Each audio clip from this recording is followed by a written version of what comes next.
Chairman لیاقت آباد town فراز حسیب کی زیر صدارت کونسل کا اجلاس ہوا، جس میں لیاقت آباد ٹاؤن میں پراپرٹی ٹیکس 1% سے بڑھا کر 2% کرنے کی منظوری دی گئی۔ محکمہ جاتی ترقیوں کی کمیٹی اور ان کے اراکین کے نام کی نامزدگی کی قراردادیں بھی پیش کی گئی۔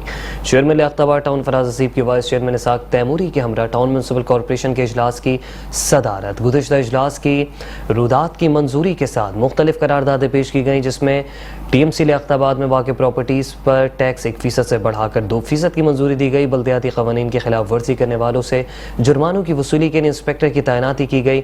محکمہ طب اور معالجات، ٹیکسز، تعلیمات کے دفتری اخراجات کے لیے ماہانہ زرپیشگی، شیڈول آف اسٹیبلشمنٹ میں مختلف محکموں کے قیام کی منظوری۔ ٹاؤن کمیٹیز کی مدت میں 6 ماہ کی توسیع۔ محکمہ جاتی ترقیوں کی کمیٹی اور ان کے اراکین کے نام کی نامزدگی اجلاس میں پیشکش کی گئی، جبکہ تمام قراردادیں اتفاق رائے سے منظور کی گئیں۔ چیئرمین فراز حسیب نے کہا، موجودہ بلدیاتی قیادت لیاقت آباد ٹاؤن کی تعمیر و ترقی کے لیے کوشاں ہے۔ ہم محدود وسائل میں رہتے ہوئے لوگوں کو سہولیات فراہم کر رہے ہیں۔